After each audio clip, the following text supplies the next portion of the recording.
So why Will? From my dad, Willard. And my dad was Willard and I'm Ardell, and he never had a chance to see me play, so I took his name and my name, first name, and combined that for my stage name. Holy shit, dude. Yeah, so I just found that I've always, every time I talk about you, it's always Will Ardell, which I get, it's not a bad thing, right? Well, I always figured it'd be a lot harder for people, obviously, to pronounce I already forget it. I'm still trying to say it. I can't remember. Right? You know, I've had people for 30 years that I've known that struggle to pronounce it. So, yeah, it's just easier from that perspective, and then it also gives homage to my dad. So Nice. That's like brilliant. I love that. That's awesome. And then why Berk? No, just kidding. I'm just joking. Named after my dad also. Is your dad's name Berk as well? Yeah, my dad's name's Berk and my son's name's Berk. Oh. That's so you're I'm a middle. You're I'm Berk junior. the second, Yeah. junior.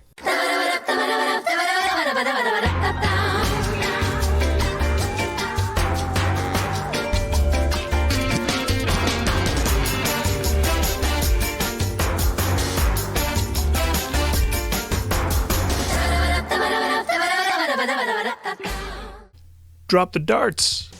That's what Inspired Vapor Company wants you to do. Their goal is to help as many people as possible to quit smoking and switch to vaping. Both Blaine and Kevin, the owners of Inspired Vapor Company, want you to help to quit smoking. They have locations in Prince Albert, Melfort, and Humboldt. And you can also find them online at inspiredvaporcompany.com. And if you use promo code MOOSE10, you'll get a 10% discount on your order. So where are you like originally from? Like where's home to you? My home now is Leader, Saskatchewan, but originally I'm from Pierceline, Saskatchewan. It would be northern Saskatchewan. When you look at a map, it's more central. Right. I graduated in Cold Lake, Alberta. And I've been down at Leader for 16 years now. Okay. Nice. Fun fact, Berk in Dutch is birch. Huh. Didn't know that. Now you know. What's Mark in Dutch? Mark. Poplar. Mark. Poplar. Yeah, right. Freaking rights.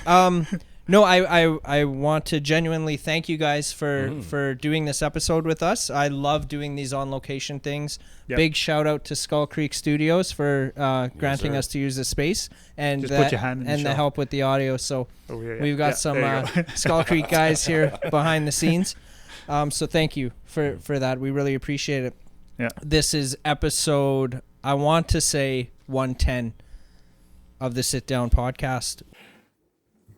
Okay, I'm rolling. Okay.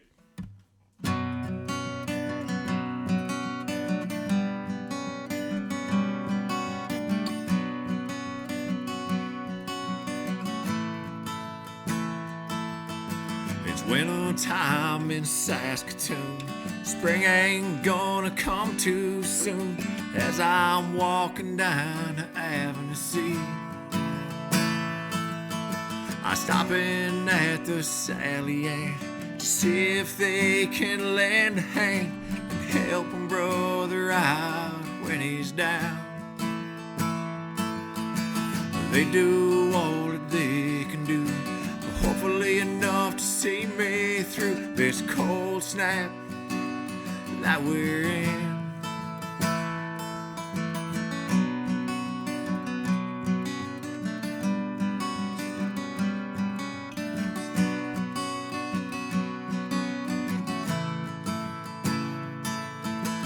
Nights are coming and I'm scared, 'cause I ain't got nowhere to keep me warm until the morning light.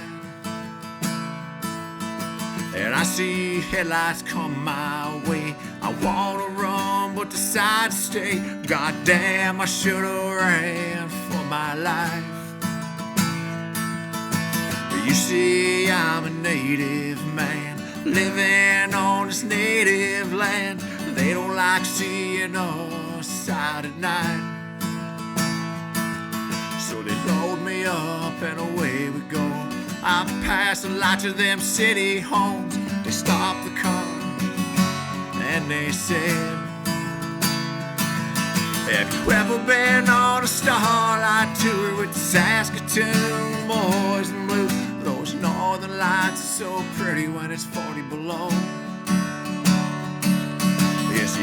the line for you now, Chief. How far can you go on frozen feet? It's Starlight Tours of Saskatoon. It's Starlight Tours of Saskatoon.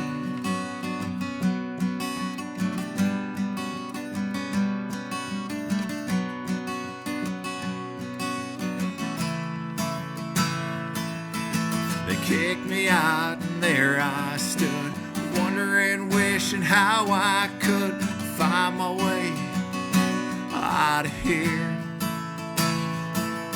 So I started my walk toward the city lights. Then I fought with all my might until I couldn't go anymore.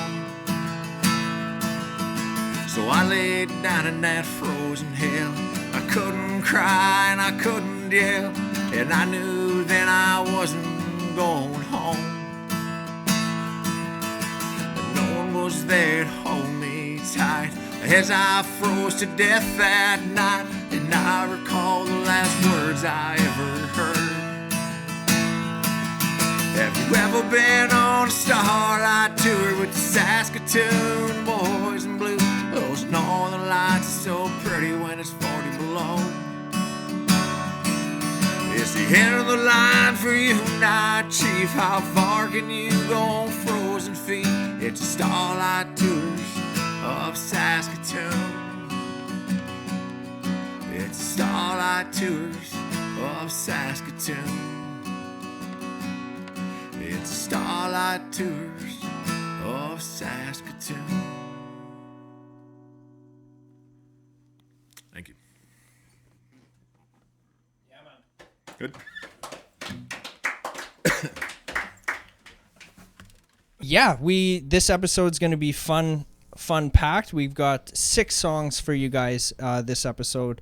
What we did was we recorded the 6 songs with the help of SkullCreek Studios, and we're going to be talking about the songs individually and drop them in as we speak about them, as well as help these guys promote a concert they got coming up, the Blackbird Sessions, which will be, I forget the location. It's at Hank's Tavern in Bradwell, Saskatchewan, April 9th, showtime 8 o'clock. And like Berk and I have mentioned, it's us doing a lot of our story type of songs, telling a little bit how we wrote them and the background behind it, and playing a few covers, and occasionally have special guests up there too, like Romeo Klein joined us the last time there on the harp, and it's been a blast. That was our first show, and we're looking forward to the next one coming up soon. How many do you guys have in all? Well, right now we're still working on trying to finalize schedules for this summer, but we'd like to get at least a half a dozen in, hopefully, if that works throughout the summer. Obviously with Berk doing shows with band and then solo, and myself as well, it's just trying to line up schedules. And this year now, with everything opening up again, it's it's kind of a madhouse to try to get booked. So yeah, you're getting phone calls a lot, and there's a lot of stuff. Everyone missed it. Everyone missed missed the world. Now the world's back. Now everyone wants to experience it more. So that's it. Yeah, we were meeting at the Capitol before this, and Aspen and I actually were talking like, well, during the pandemic, everybody's like, well, there's nothing to do, and now everybody's complaining like, oh, there's so much to do. Yeah, it is. Yeah. Trying to fit a whole bunch of shows into one night, right? That's half the battle right now. So how did you guys meet? Where did this come from? Wayland, Saskatchewan, I guess, is technically where it was. A year or two ago, we were playing the same little festival, Dog Patch Music Festival. Mark Butler puts on. Right. It's just outside Loon Lake, Saskatchewan. Fantastic little grassroots festival. It's wonderful. They have so many talented artists there, and that's I was playing right before Will.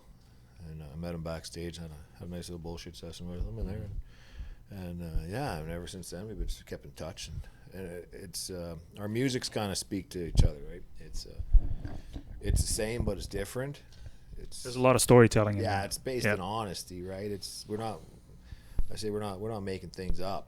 Yeah, I love that kind of shit. That's what appeals to me from you guys in particular. Like Will's been on the show before, got to play some songs for us there too, but it's not like, it is country, but it's not like, I can't classify it as, I wouldn't classify it as country. And And I would say that because of like the more storytelling. It's not that twangy shit that you would hear. You know what I mean? Like it isn't. It really isn't. There's a message in there. Yeah, and I think Right? like, you know, for myself, and I'm sure Berk's the same way too. It's like you like telling the stories of perhaps experience you've had in life, upbringing, people that you know.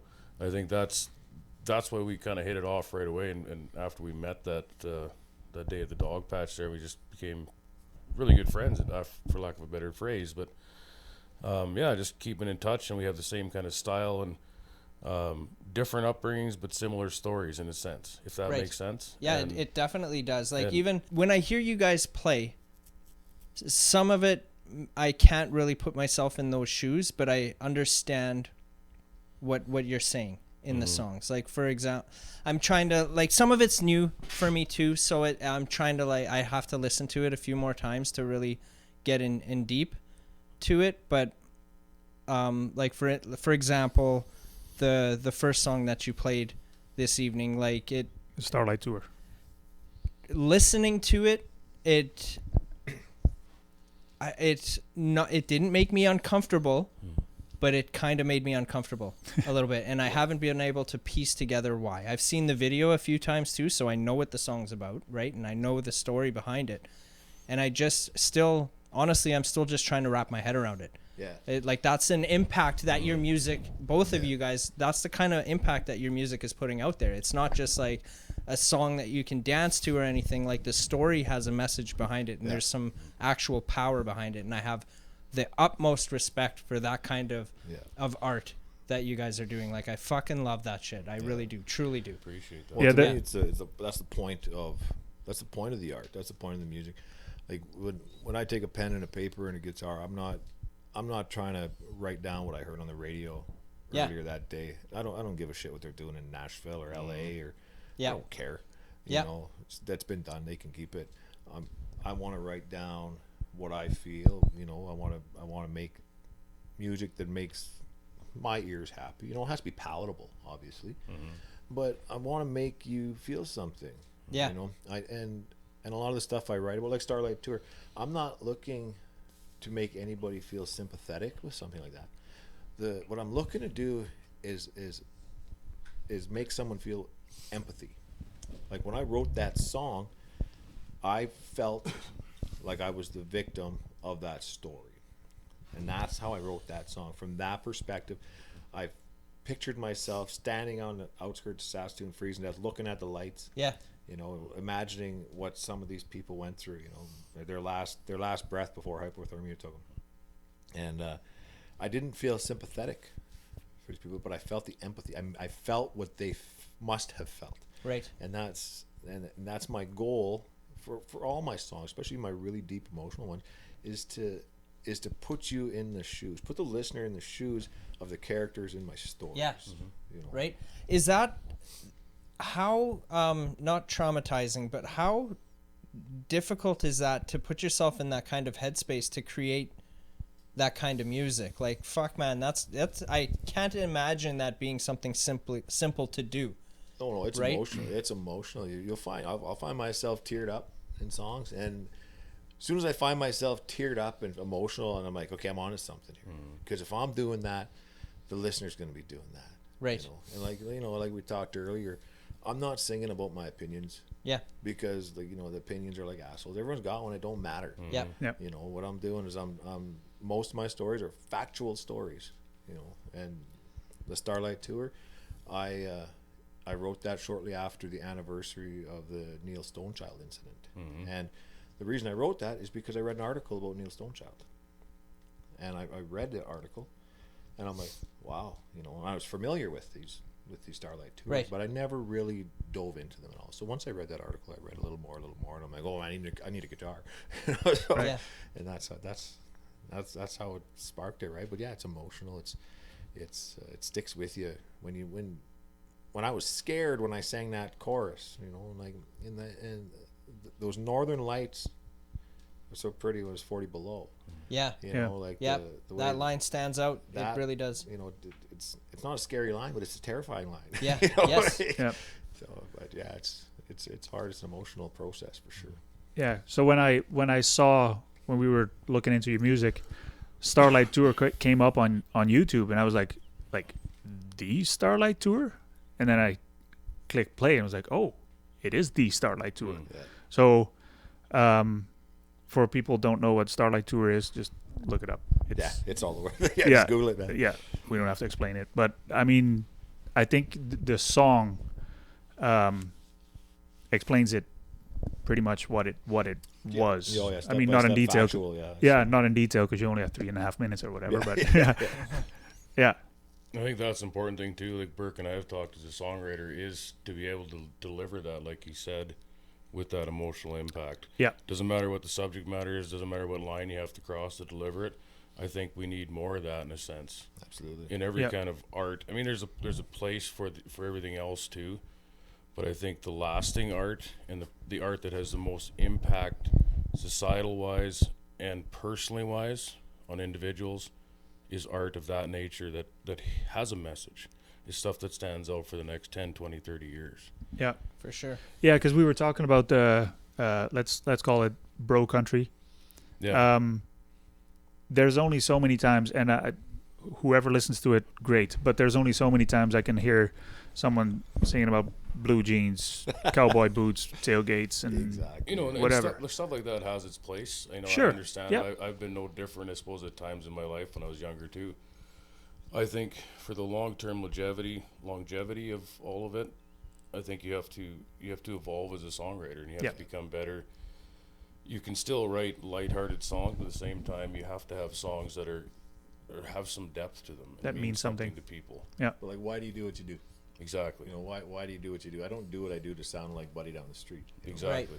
I don't. I could sing karaoke wherever.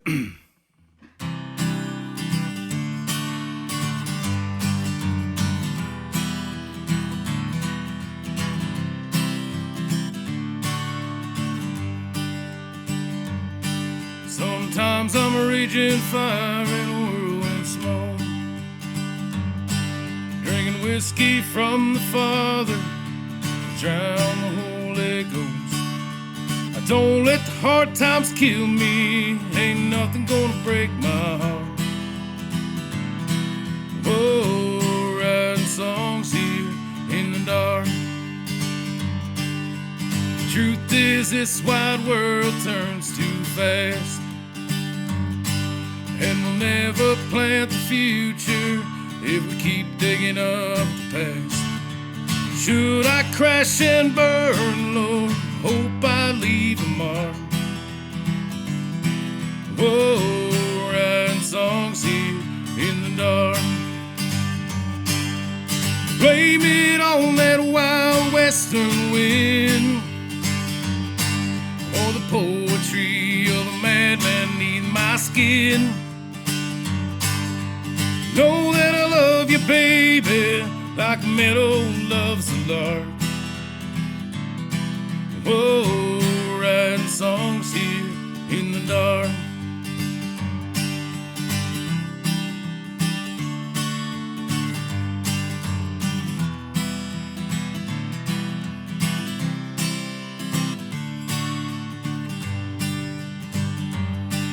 We're the wild ones, renegade, small town, born and raised.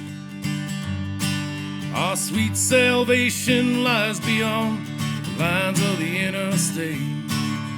Tonight we'll go out dancing under a halo built of stars.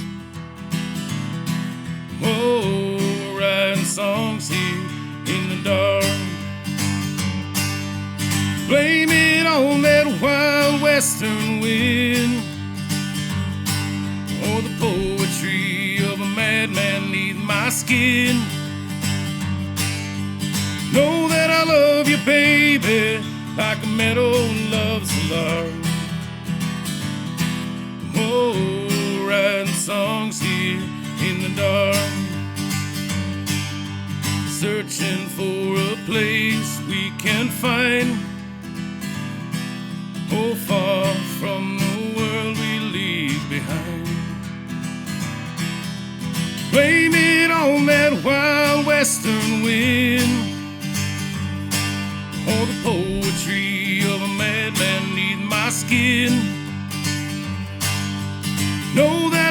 love you, baby, like a meadow loves a lark.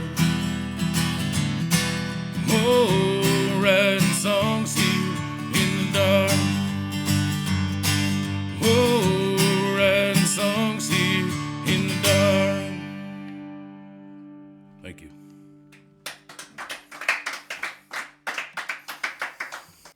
Sorry for the interruption, you guys. I just wanted to tell you guys about Muse Canada. They're a new arts and entertainment media connection and support network. Skip the algorithms of social media and connect with other entertainment professionals across Canada. Sign up today for $5 a month or use the promo code FunkyMoose2021 for 10% off. That is FUNKYMOOSE2021 for 10% off. Back to the show. That's another thing that's very appealing about you guys too. Like, after getting to know you a little bit better and everything, it's not about like, you're not about the radio play or the money of it or the stardom or that kind of thing. It's like, you know, I'm just a songwriter. These songs mean something to me, and I just would love to share them with you. You know what I mean? Yeah, like, absolutely. And that kind of mentality towards the arts and stuff, I love and respect that so much. It's so different from what I'm used to seeing. And everyone's chasing that dream, right? And you guys are like, you're different in that aspect where you're just like, fuck that dream. Like, I'm just me, man. And this is what I do. And I love that about it. I think there's so much to be said for honest art, and it's always been, you're seeing a big resurgence now down in the underground scene, especially like Tyler Childers coming up and all these underground guys that are writing these amazing songs and selling out large venues in the States. So that has become a resurgent, I think, from perhaps the bro country side that existed in the 2000s there for quite a while. Right. So people are really starting to love the singer-songwriter, the stories that have depth. They can still make you happy, they can still make you sad, they can make everything in between. But you're starting to see a big resurgence of that in the industry too. And right. Like Berk said, you know, you might as well be yourself, because it's the only chance you get. Yeah.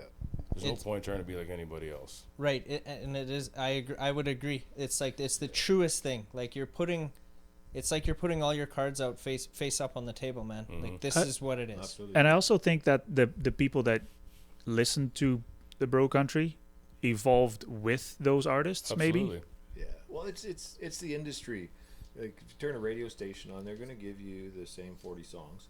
Yeah. Whatever they get told to feed 5 or 8 times a day. Yeah, general public. Yeah. And this is what you're going to listen to, because this is what you're told to listen to. Right. Or paid to play. Exactly. You know, Right? and then, like, I think the industry is broken, but you know, like Will said, I think it's starting to heal itself, because people are really starting to think for themselves. And I'm not talking about the artist starting to think for themselves. I'm talking about the consumer, like someone at the other end who they want to know, they want to hear a story, they want to feel something. Right. They don't want to hear about an end gate in a gravel road and hear the word girl 17 times. Outside a football game and whatever, Yeah. right?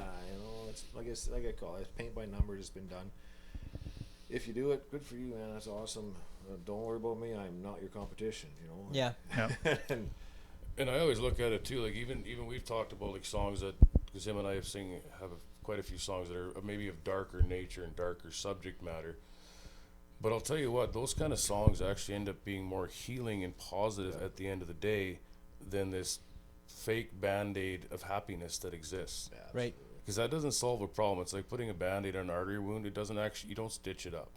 Yep. So I think when you, for me, and I can speak for myself personally on this, but like some of the songs that I've written that have been really heavy and intense, they probably did more for me beneficially in the long run than anything else I could have ever have written. Like therapeutic. Yeah, Oh, absolutely. absolutely. Absolutely.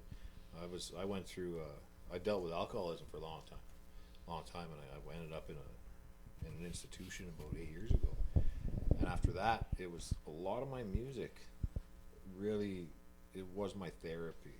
And I'll tell you, honest to God, right now is what keeps me sober, what keeps me straight, is music. Is sharing my art. Is having people listen to what falls out of my brain. Right. You know. I totally get what you're saying, for sure. 10 years clean. So I never ended up in an institution, but I've done like programs and stuff like that to get help. And fuck, man, every day is a struggle. Absolutely. I totally get it, man. Yeah. I get it. Yeah, we're on the same page, brother.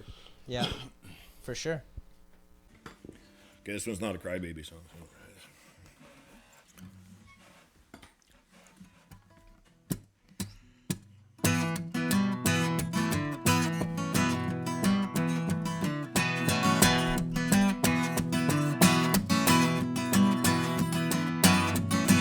You ever seen prairie sunset while drinking beer in Val Marie? You can head north to that range line. You won't believe the things you'll see.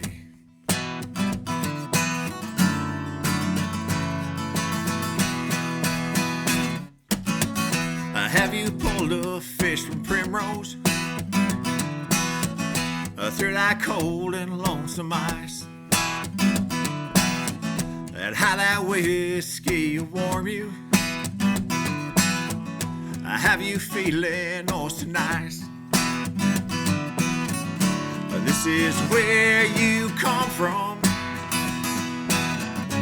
This is where you belong.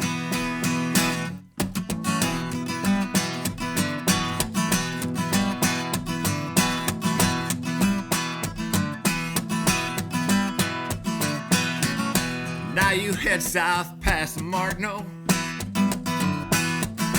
to that cold river bridge. You listen to the ghosts of the prairies and softly whisper, this is it. This is where you come from. This is where you belong. Run right through you like a river, tattooed on you like a song. Have you strolled down past the Besboro, holding someone special's hand?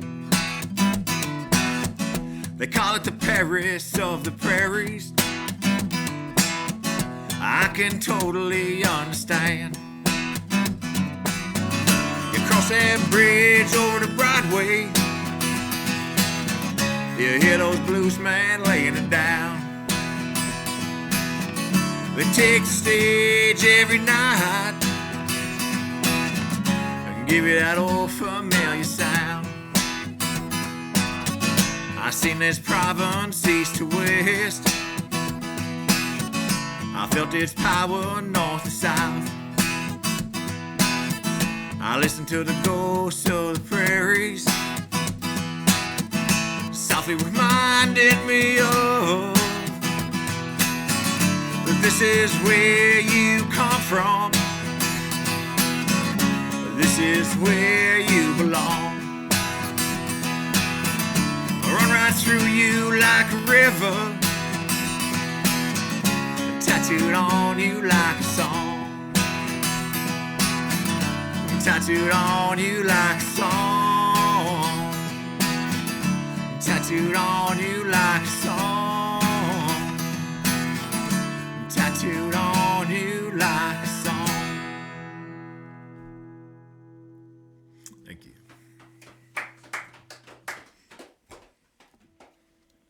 Is there any songs like, or has there been a time when you're up on stage and it's, you second guess, like if you're in the middle of a song, it's like, holy, maybe I shouldn't have played this one, or you're getting flack for some content that you're putting out there on stage? Does that ever happen to you guys?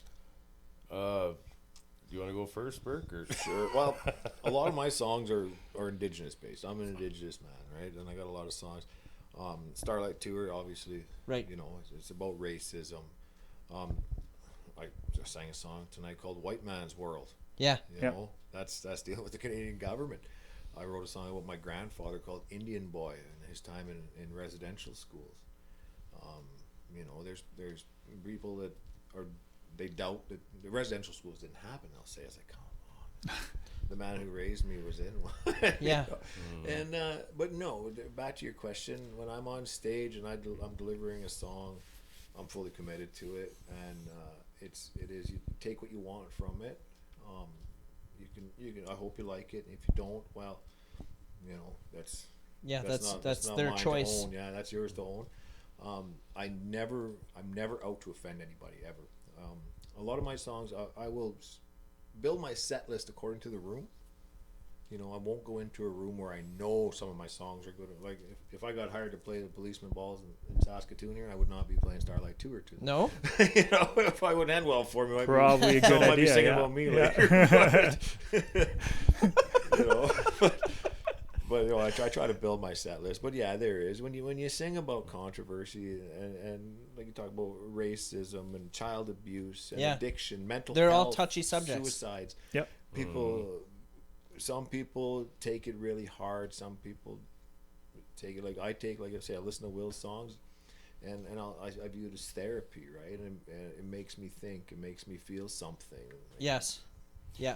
We did. What did we do at Hank's that night? You did one at night when they were on the same vein. I think It was Wounded Kids and what was the one you did? The name of that one? Indian Boy. Indian Boy. Yes.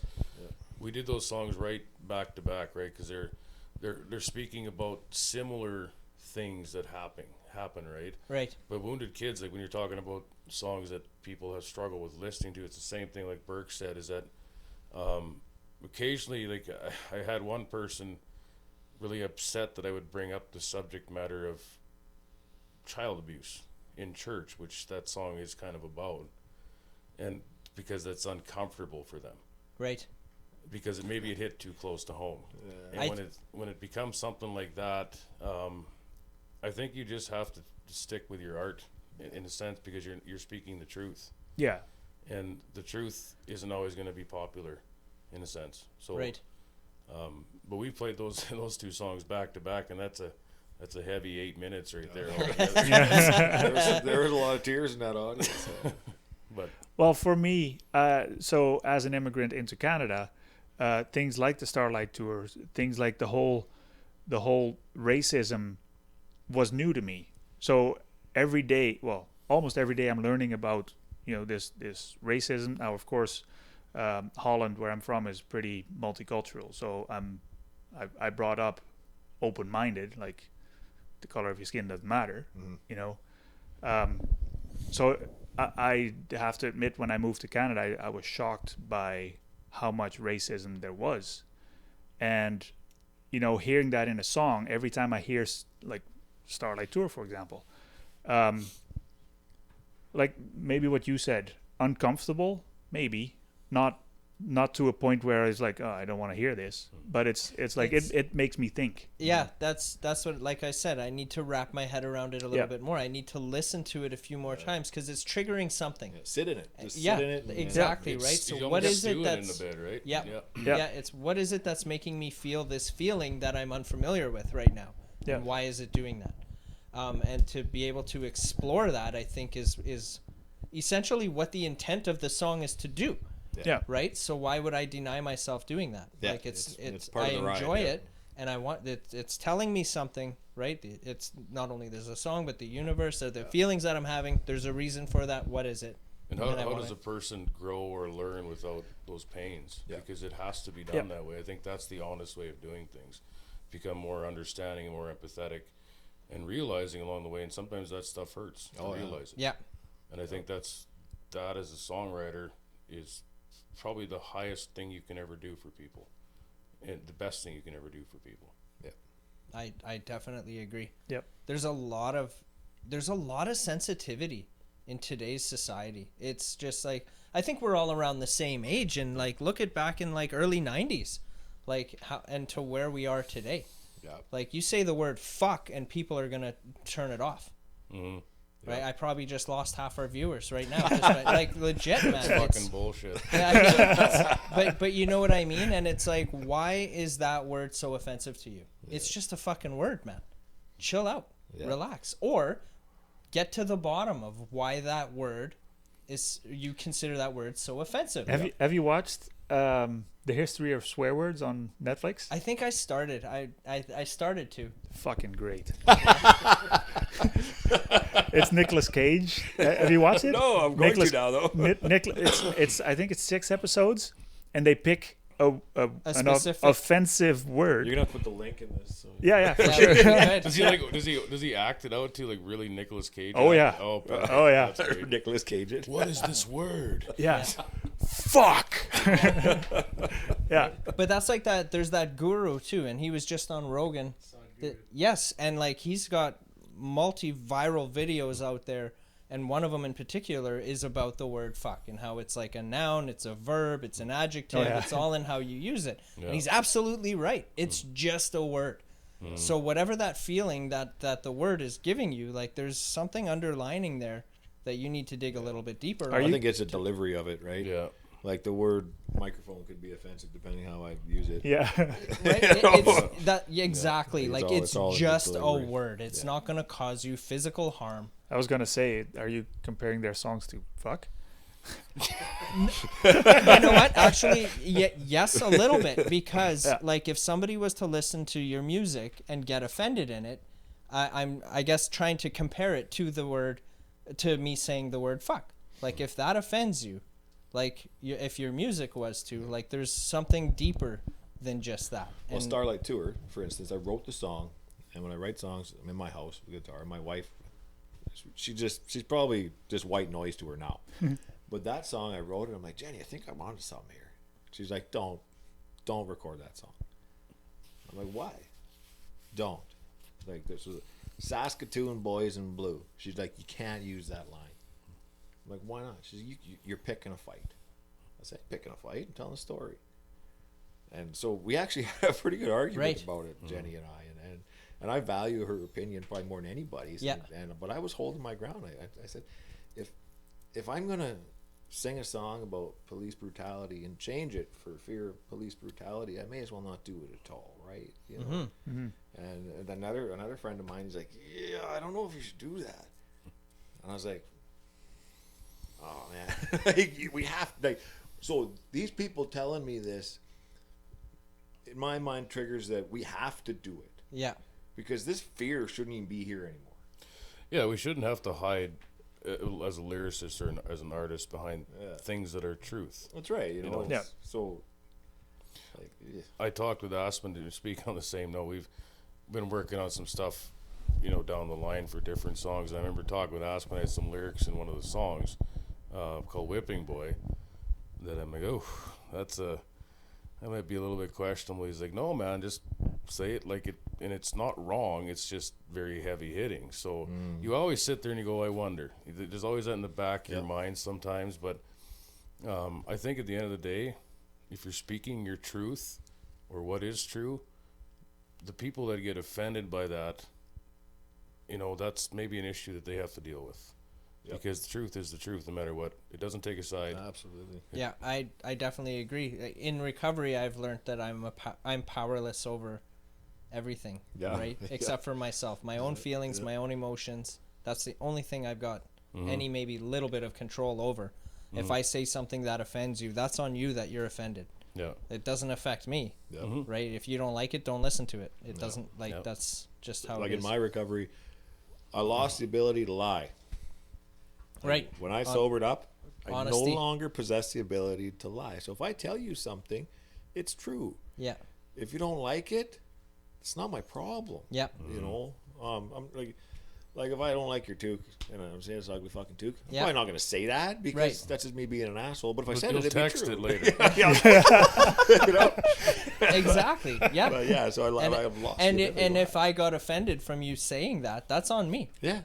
Like I can yeah, exactly. take it off or leave it on. Right. Like it does. Like who cares? I like fam? my ugly toque. you Yeah, know? I like it. Leave me alone. Exactly. That's The text exactly will be it. going off after the program tonight.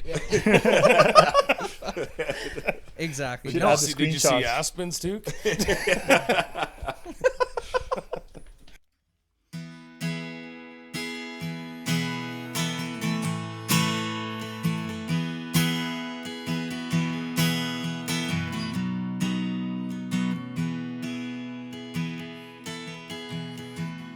Haunting my memory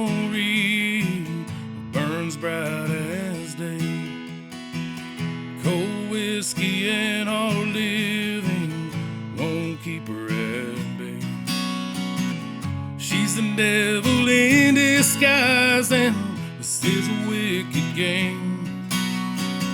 The more that I try to leave, the less I escape. There ain't no place to run, there ain't no place to hide. I feel the bullets punch my heart every night when I close my eyes. Baby, if you hear me screaming, it should come as no surprise. I'm drowning in the waters of dangerous side.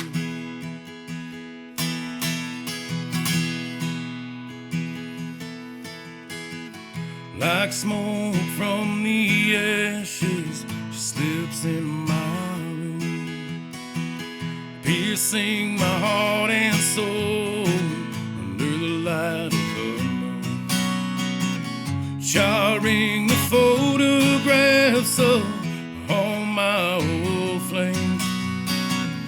Her pleasure is my poison running through my veins.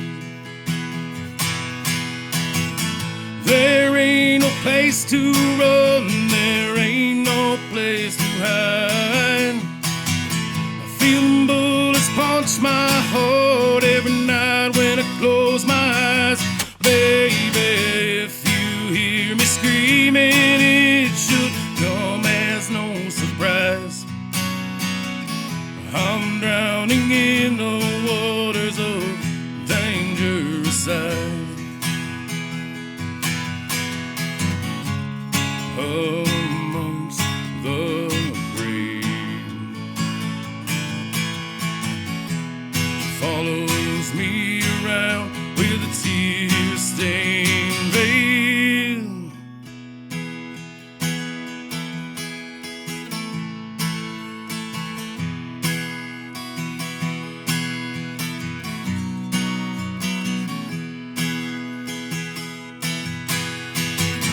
There ain't no place to run, there ain't no place to hide.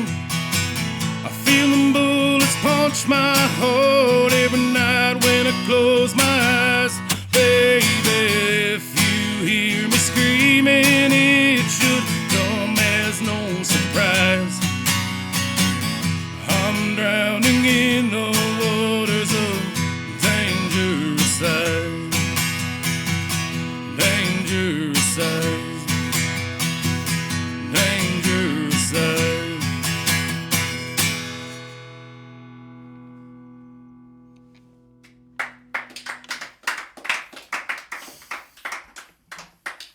Dangerous Oh, Eyes. right. Can you tell us a little bit about that one? A little origin story on that, maybe?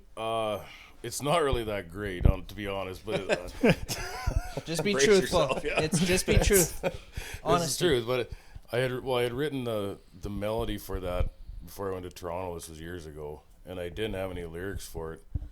And then we were almost done the album at that point. I think this was 2013. He was doing some mixing on some of the stuff for that album, and I had that song, and I said, well, we should maybe just add that to the, while I'm here, because it had a really nice melody to it. It's just a very simple song to play. He's like, yeah, okay. He goes, do you have words for it? And I said, well, no. So he goes, so I said, well, I'll take about an hour and I'll go into the foyer. I think that's what they call them, the foyers. Yeah, foyers. Foyers. Fancy. You speak French too? So there I sat with a Bud Light, and I just ended up writing a song. I wanted to write a song about a guy that is how my brain works, but about this ghost of maybe his girlfriend or wife that passed away or somehow left and died in bad accident and came back and kept kind of haunting him. And that's the whole kind of premise of that song. I think I wrote it in, 25 minutes or something. Wow. And then went in and recorded that, and that ended up being on the second album. But that's the only story behind that one, so it's a little bit different one from a lot of stuff I've been written. Did you do that when you were on the show? No, I didn't. No? Nope. What Okay. show? Ours. Episode. on ours. No, we were texting about that actually, earlier. I was like, I didn't want to repeat the same He's songs. like, Okay. I was like, which songs are you? Something like, what songs are you thinking of playing? And then so he spits out 3, and then I was like, I'm gonna go back and sure as shit, the 2 out of the 3 he was gonna play tonight, he played on the last episode. okay. So I was Yeah. like, oh, Okay. But yeah, Because it sounded familiar. yeah, no, it was off my. I didn't play it the last time I was here, but Okay. that's on YouTube. It's been up there for 9 years now. Maybe I just 8 or heard 9 it there. years, yeah. that's where I listen to all my music, man. It's like I do have a Spotify account, but Tidal. if I'm gonna listen to music, Tidal. I'm going straight to That's freaking what I do. YouTube. Even just in the background, like I work, I'm on a computer most of the day at work, so I just leave it roll in the back. Yeah. I find so many cool artists that way. Yeah. I just find one I like, and it just keeps rolling through. Yeah, And for then I'll sure. Hear something I like, and I gotta write the name down. Yeah. I'm a big fan keep of your music microphone a little videos. closer. Oh, sorry.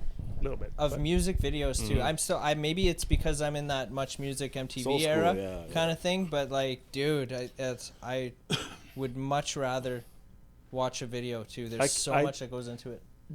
While working, I can't. It's so distracting. Yeah, I can't watch a video at work. No. It has to be either in the background, or I just put on Tidal and just listen. Right, but that's fun. Like instead of watching a movie or something, just watch music videos, man. You see the retro channel? I don't watch It's got the retro videos, and so Oh, my wife really? and I'll put it on. And it's all. Sometimes you get a lot of nuggets from the '80s, Oh, yeah. but you know, like the cheesy ones. Yeah. But you still dives into the '90s pretty good with a lot of the cool old Do you ever, videos. was it Much Music or MTV used to have pop-up music? Pop-up video, man. Yeah, Pop-up pop-up video. That was the Much best music, show. That was the. Yeah, and it would have like little fun bubbles pop facts up, about I remember because Brian Adams, summer of '69, they said Brian Adams says, "Oh yeah," like 18 times in this song. I was like a kid. I'm like, that's awesome. Yeah. That was a fantastic show. This is why we're here. Millie, didn't yeah. we find that the other day? Yeah, Yeah, we did find it on. Where did we find it? YouTube. YouTube. on YouTube. For you American listeners, Much Music was our Canadian equivalent of MTV when we were growing up. And in Holland, we had TMF, TMF. the Music Factory. But yeah, as far as videos, we both work with like Prehistoric Productions too, like phenomenal, Right. talented individuals like Bradford Yeah. and Andrew and Francois, and yeah, I've loved working with those guys. They've pretty much done everything I've released in the last since 2015 as far as videos. Man, Right. it's like every episode we have to mention Prehistoric. Oh, you Dude, gotta give them a plug, man. They're amazing. They're Absolutely. hell yeah.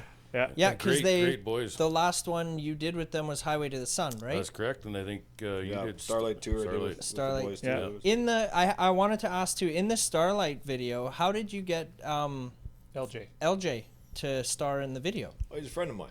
Okay. And I just, shot him a message. Hey, dude, you ever done any acting? I said. He's like, in high school. I'm like, you want to do some more? Good enough. And you know what, man? I don't think I could have found a better actor for that role.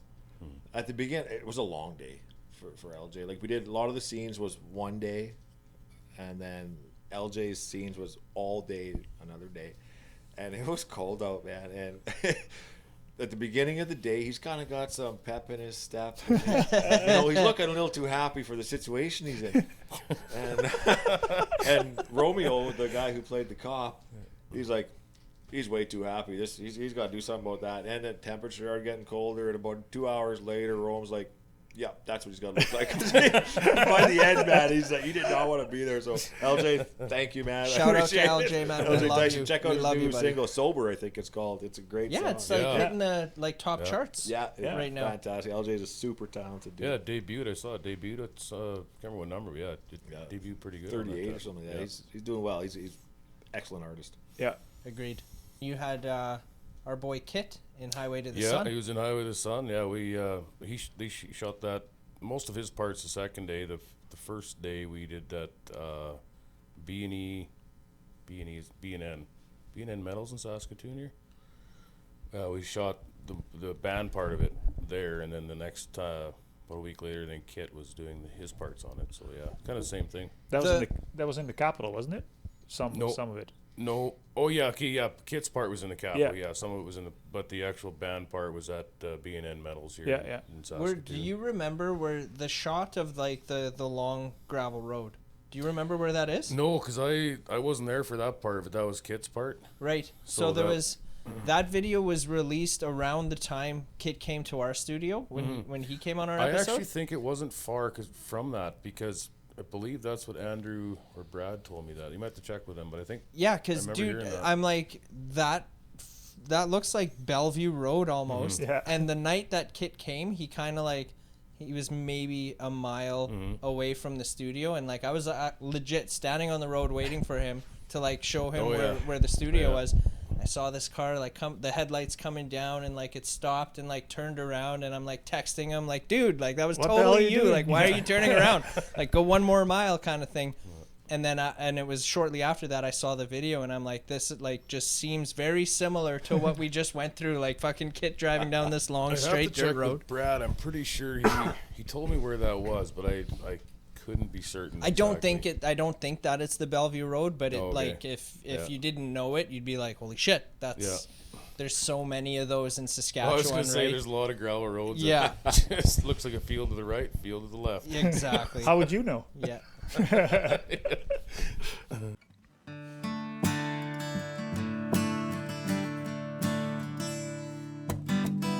They took the ropes and hung 'em high,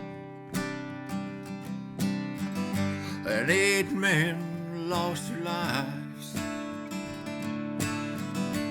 Bodies dumped in unmarked graves, where they laid forgotten, not forgave. They hung 'em high up in the street,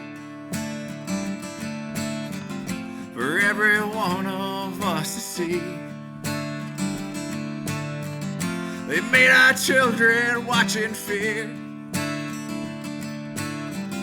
as we wiped away their tears. He said these Indians, they gotta learn that they're living in a white man's world. Yes, they're living in a white man's world.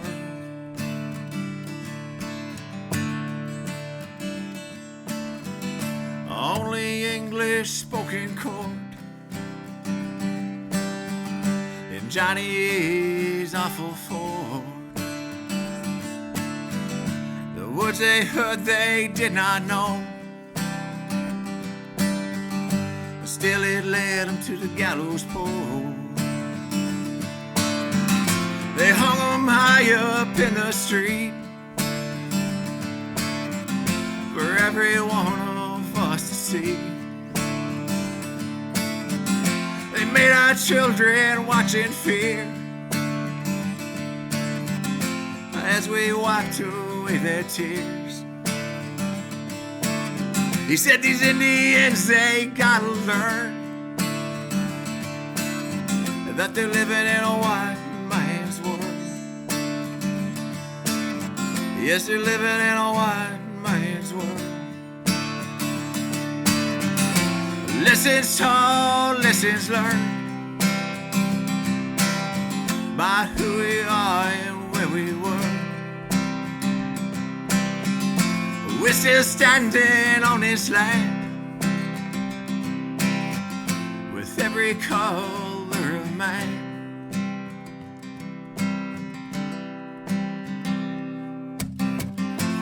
No more hanging in the street. It's not something we need to see. Still less trials, still less tears. 'Cause Indians, they seem to fear. And we're living in a white man's world. Yes, we're living in a white man's world. Still living in a white man's world. Thank you. What would you say is your favorite song to play on stage? Oh boy. What is my favorite song to play on stage? Rich Man. I wrote a song called Rich Man. I love that song. And it's a break in my set because it's not heavy, Right. but at the same time it still makes it still evokes something. It's everybody buys a lottery ticket. Everybody goes to work and they pay you because it's no fun, right? If it was fun, they'd charge you to do it. So Rich Man is my daydream song, and I have a blast playing it all the time. Nice. On the first album, I did it down in Richmond, Saskatchewan, with Steve Cambites, and we brought my 9-year-old daughter into the sound booth, and she sang along with me. So it's on the first album, so it's something special for me. And Cool. Sometimes she comes on stage. She has the show. She'll come on stage. Oh, sing sweet. with me, so it's pretty sweet. Love it. And you? I would say "Make Me Man" that I played the first time I was with you guys. That's just because, probably personally for me, the impact of that. So that's one that I've always enjoyed playing. And I'm talked with Aspen. I'd like to maybe do an acoustic version of it here this year at some point, something a little different. But yeah, that one has always been. Is that the one about your dad? Yeah. That one, by far and away, is the one that I enjoy playing the most. So it's a little bit obviously the heavier song, but it tells. I think you have that emotional attachment to your own story sometimes. Yep. So, Yeah. That makes sense. yeah, that's why for me personally, it's something I like. I'm trying to remember when you played that on the last show. I think it took you a couple takes to do it, didn't it? Could have, yeah. I think Yeah. so. Depends on if I really get into it, it can, because I tend to be very hard on the sleeve when I play. So I find that I'm better if I'm like that. Right. If I just go up there and go through the motions, and I don't. When you're portraying your emotions, when Yeah. you're letting emotions out. When you're Yeah. doing that, when you let emotions out, it's difficult. You're opening up. You're taking that zipper and just going. Try to stay in key when you're trying not to cry. It's Yeah. hard. Right. have you ever had to stop like mid set and reset? Has that happened? I refuse to do that. Like if I train wreck because I choke up or something like that while we're riding this train to the end of Oh, it. really? I'll ride her out. Yeah. Exactly, and I'm kind of the same way, because it doesn't have to be perfect. It has to be real. Exactly. Yeah. That's the important thing. Yeah. I agree. I'm not going to be the most perfect musician or singer and songwriter in the world, but I'm going to be real. Right. So that's the important thing. The honesty comes out. It is there. The emotions come out.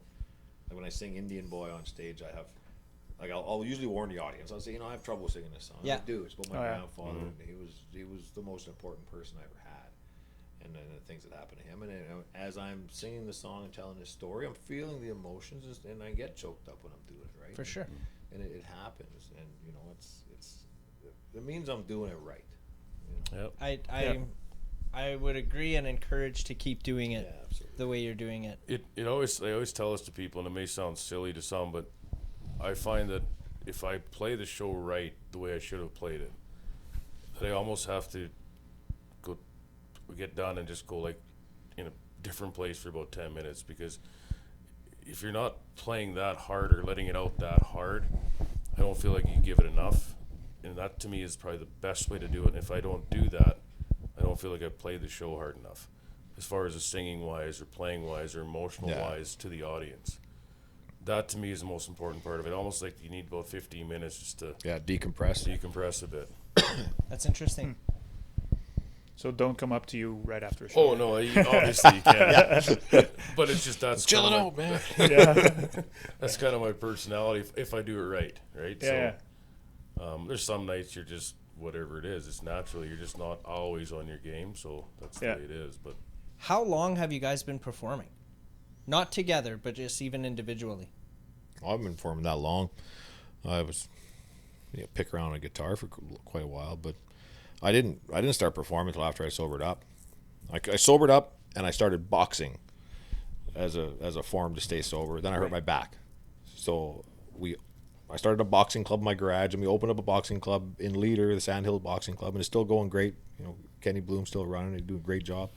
I was coaching with him there for a while, but after my back was injured, I had nothing to focus on, so I started writing songs. So I've been performing my own music for like 3 years, 4 years, Right. something like that. Both my albums have been recorded during COVID, Oh, yeah. Hell yeah. and that's so Where? yeah. Okay, so where have you recorded your albums? Everything's been in Richmond, Saskatchewan, and Bad Apple Studios with Stephen Cambites, and guy's great, fantastic, knows inside and out. He's a super talented dude. He's a session guy, and it's like I live out in Leader, so it's middle of nowhere. Mm-hmm. And Steve's house is only about 40 minutes from mine, and he's got a studio in his basement. So it's not like a basement studio; it's a legit studio. Right. And but it's convenient, and convenience isn't the reason we used it either. It was the skill level that Steve brought to the table. Right. I don't know where Leader is. Leader is in between Kindersley and Maple Creek, kind of. It's middle of nowhere. It's an hour and a half from everything. Oh. Like it's Except 40 minutes from the studio. From the studio. And Steve's town is smaller than mine. There's 900 people in my town. There's like, if you're including dogs and cats in Richmond, there's like 12 people. There's nobody, man. Like there's a little more than that. That's being exaggerating, but yeah, it's tiny. All the small little map dots towns. We're down in the southwest corner, about 3 hours from here. Nice. And well, you? I started playing, I guess, been about 2013 for a couple of years, but then I took 5 years off-ish. Didn't really play that much. So and then of course you had the pandemic. I played a little bit before that, but then the pandemic took away 2 years of that. And then, so yeah, I guess it's been since 2013, but it's been intermittent through there, and there was a big hiatus for about 5 years in there where I actually sold everything. Oh, really? I sold guitars, I sold my music equipment, I got out of it. I was going through some stuff and some hard times, and didn't think I ever wanted to do it again, and tired of the whole business, the industry, and but it's like something, when it's in your blood, you just never get rid of it. Yeah. And you start finding the inspiration again, and had some good friends in the business that talked with me at that time, including Aspen, and he was very instrumental in getting me back to start recording some of this stuff and to continue writing, and I couldn't be happier these days as far as where it's going. You're probably a little bit more, I was telling him outside even, you don't get too high on things, you never get too low on it. It's almost like you go through that learning curve of everything. You come into the industry and you're and then all of a sudden when you're hitting the ground, you're crashing and burning, and there's flames and people are screaming, and and then you wake up in the psych ward. But no, then you find you come through it, and you start writing about all the songs that your experiences in life, and you temper yourself a bit. You start doing it for the right reasons, and that's kind of the slow burn trajectory that I'm on today with it. So. Right. What would you say was your favorite show, or like not best crowd that you got to play for, but what would you say is your favorite show that you've gotten to play so far? Oh, Wembley Stadium '86. yeah, O2 Arena. I played a lot of cover music, and I don't like it. It's cool. You get people up dancing and they can yell for Brown Eyed Girl and shit like that. But Freebird, yeah. Like you just want to hit him with a Wonderwall, fucking guitar. Sweet Home Alabama. Yeah, but anything where I can play any place where there's an audience that came to listen, where you're not set up in a corner for background noise.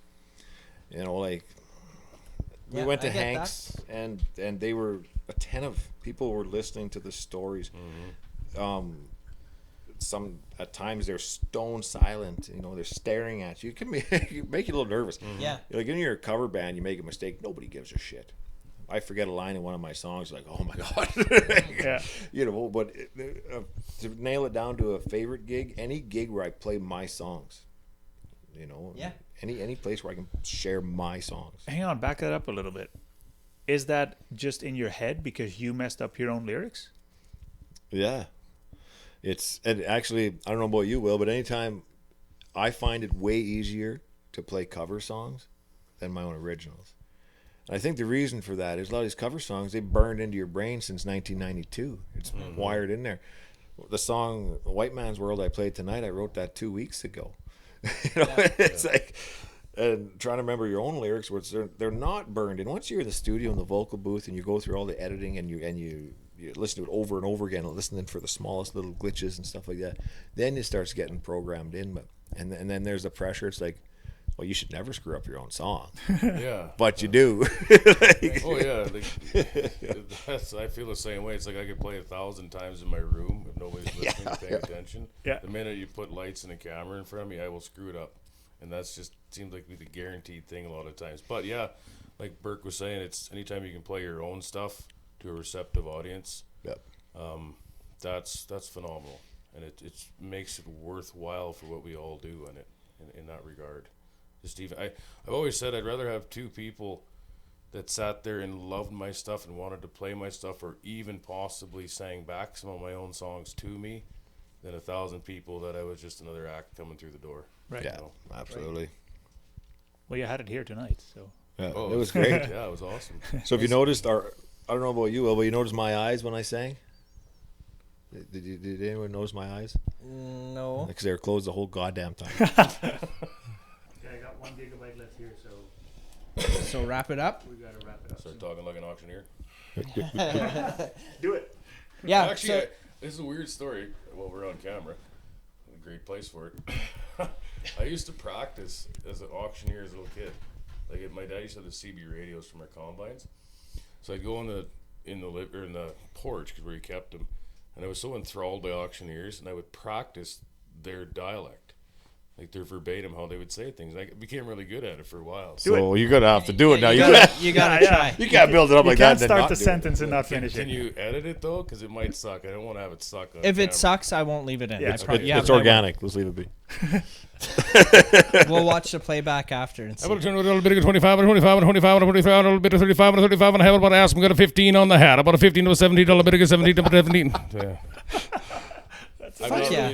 Pretty good. I wanted to buy a cow. And you would do that on the CB radio. Well, I used to be way better at it. Now I haven't done this for decades. So was it like family in the fields listening to you at the other end, or like who was No, there was is actually listening? nobody. cows. But we used to have. Why are you selling me? I thought you loved me. Yeah, it was cows wondering why it's getting sold. But it's like, what did I do to him? But yeah, so I used to practice on the CB radio just because I wanted to learn how to speak fast like them and rattle it off.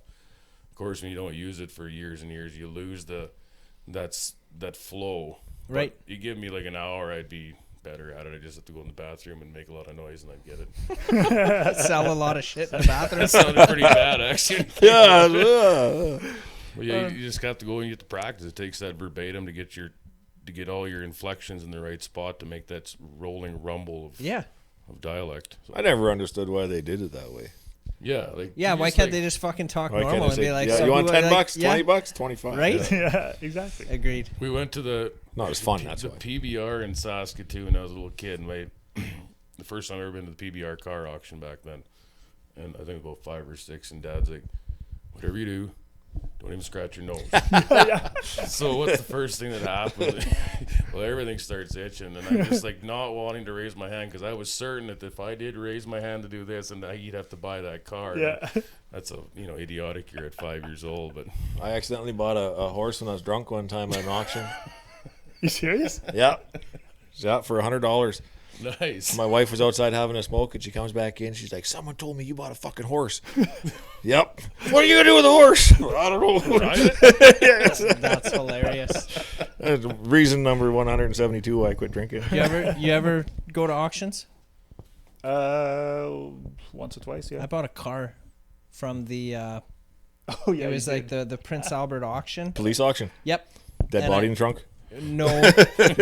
I thought it was a sweet deal, and I got my money back for that And car. but it wasn't everybody a told you it fucking was a car. stupid mistake. Oh, dude, it was a fucking Sebring, a Dodge Sebring. Oh boy. Nice. Dude, the battery. Do you know where the battery is in that car? You have to take the tire off, and What? the battery's inside the wheel well. Oh boy. So if you need to change a battery, like you got to remove the tire and fucking get at it from underneath. I was like, I'm selling this fucking thing right away. That's how naive I was on that one. Yeah. But I think so because we're low on Mark's phone there. Sure. Throw me under the Yep, bus. you bet. The way we'll go in to close it is, can you just tell the audience again, like where Blackbird Session is again, and where can people find your music? Go ahead, Will.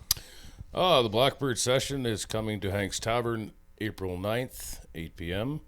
You can find my music, Will Ardell, at facebook.com/Will Ardell, youtube.com/Will Ardell.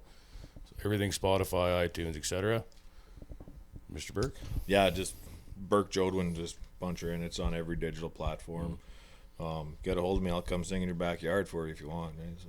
If folks are able to make it, April 9th, hope to see you out there. I believe it'll be usually a $10 cover. And, I think it's 10 at Hank's, yeah. Well, yeah, we're going to try to pack the place, and we're hoping to be at any town this summer near you, if we can make it work. Absolutely.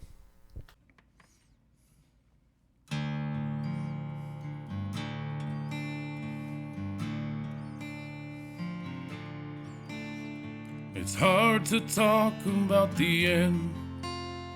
This pen and I, toxic friends. Words collide around my head and fall to the ground. There's one thing I've left to say, in case you don't come back my way. There will never be a day I won't think of you. I'm sorry I never loved you unrestrained. I'm sorry I took for granted all your pain. You were trying your best to love me, but I pushed you away. I'm sorry I never loved you unrestrained.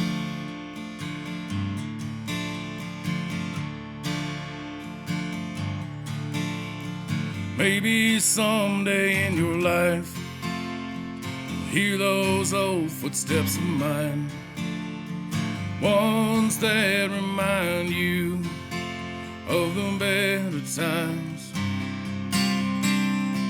Maybe you will shed a tear over how we were so insecure, hard as nails out here, but it's all for show. I'm sorry I never loved you unrestrained. I'm sorry I took for granted all your pain. You were trying your best to love me, but I pushed you away. Now I'm sorry I never loved you unrestrained. I'm sorry I never loved you unrestrained.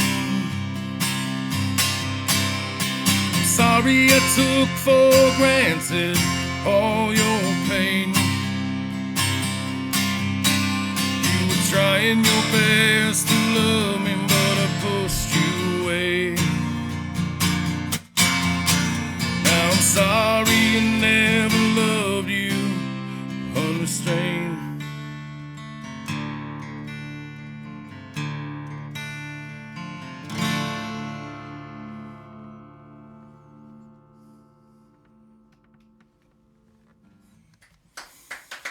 Thank you. That's it. Oh, thanks for wearing pants tonight. I'm glad you reminded me before I left today. No doubt. I wasn't ready to take my pants off yet. Yeah, because Joel, I said, if I make sure I'll remember to wear pants, because that's COVID the last 2 years with Zoom calls. Like, you don't have to wear pants, right? He goes, well, if you don't wear pants, I won't wear pants either to make you feel comfortable. Yeah, you bet.